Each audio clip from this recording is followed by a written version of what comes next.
ಕಾನೂನಿಗೆ ಸವಾಲು ಹಾಕುತ್ತೇನೆ ಎನ್ನುವ ನಿಮ್ಮ ದುಷ್ಕೃತ್ಯ ನಡೆಯುವುದಿಲ್ಲ. ಉಪ್ಪು ತಿಂದಿದ್ದೀರಿ, ನೀರು ಕುಡಿಯಲು ತಯಾರಾಗಿರಿ.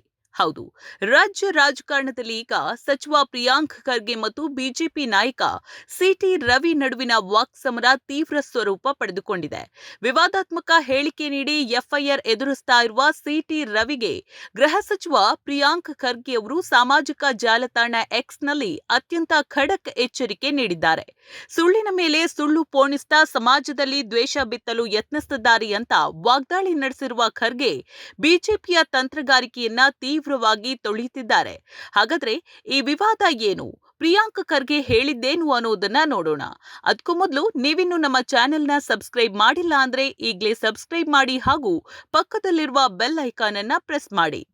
ಘಟನೆಯ ಹಿನ್ನೆಲೆಯನ್ನ ಗಮನಿಸುವುದಾದ್ರೆ, ಜುಲೈ 25ರಂದು ಚಿಕ್ಕಮಗಳೂರಿನಲ್ಲಿ ನಡೆದ ಯೂತ್ ಫಾರ್ ನೇಷನ್ ಕಾರ್ಯಕ್ರಮದಲ್ಲಿ ಸಿಟಿ ರವಿ ನೀಡಿದ್ದ ಹೇಳಿಕೆಯೊಂದು ತೀವ್ರ ವಿವಾದಕ್ಕೆ ಕಾರಣವಾಗಿದೆ. ನೀಟ್ ಪರೀಕ್ಷೆಯ ಹೋರಾಟದ ವಿಚಾರದಲ್ಲೂ ಧರ್ಮವನ್ನ ಎಳೆದು ತಂದ ಅವರು ಅತ್ಯಂತ ಅಸಂಬದ್ಧ ಮತ್ತು ಭಾವನೆ ಕೆರಳಿಸುವಂತಹ ಮಾತುಗಳನ್ನಾಡಿದ್ರು. ಈ ಹಿನ್ನೆಲೆಯಲ್ಲಿ ಸಿಟಿ ರವಿ ವಿರುದ್ಧ ಎಫ್ಐಆರ್ ದಾಖಲಾಗಿತ್ತು.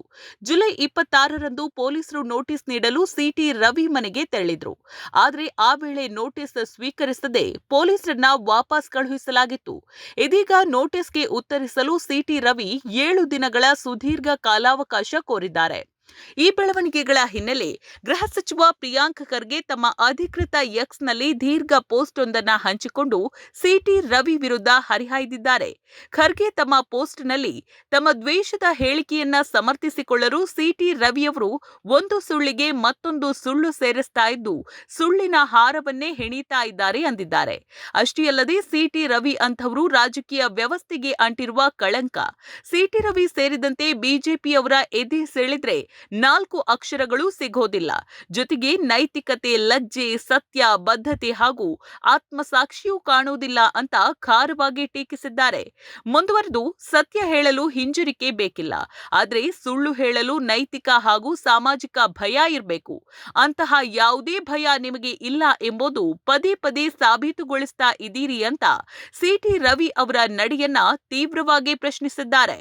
ರಾಜ್ಯದ ಸೌಹಾರ್ದತೆಯ ಕುರಿತು ಮಾತನಾಡಿದ ಪ್ರಿಯಾಂಕ್ ಖರ್ಗೆ, ಕಳೆದ 3 ವರ್ಷಗಳಲ್ಲಿ ಕರ್ನಾಟಕದಲ್ಲಿ ಯಾವುದೇ ದೊಡ್ಡ ಮಟ್ಟದ ಕೋಮು ಕಲಹ ಸೃಷ್ಟಿಸಲು ಸಾಧ್ಯವಾಗದಾಗ ಬಿಜೆಪಿಯವರು ಅಸಹನೆಯಿಂದ ವರ್ತಿಸುತ್ತಿದ್ದಾರೆ ಅಂತ ಆರೋಪಿಸಿದ್ದಾರೆ.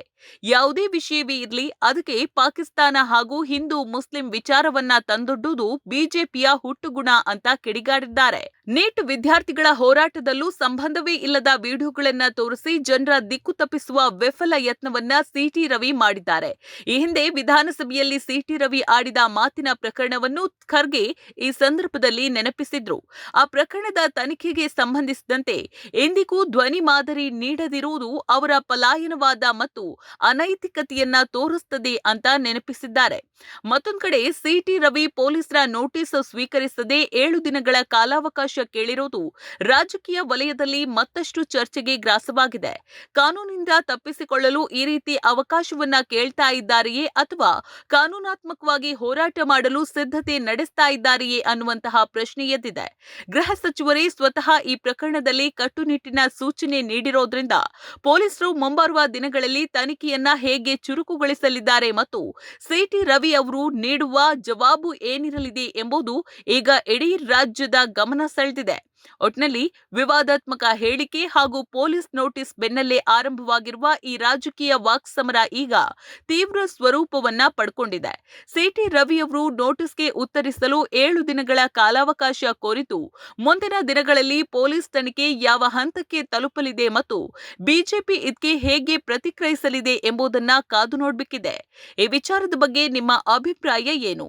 ಪ್ರಿಯಾಂಕ್ ಖರ್ಗೆ ಅವರ ಹೇಳಿಕೆ ಮತ್ತು ಸಿಟಿ ರವಿಯ ನಡೆ ಬಗ್ಗೆ ಏನಂತೀರಾ? ಕೆಳಗೆ ಕಮೆಂಟ್ ಮಾಡಿ ತಿಳಿಸಿ. ಈ ಸುದ್ದಿ ನಿಮಗೆ ಇಷ್ಟ ಆಗಿದ್ರೆ ಚಾನೆಲ್ನ ಸಬ್ಸ್ಕ್ರೈಬ್ ಮಾಡೋದಕ್ಕೆ ಮರಿಬೇಡಿ.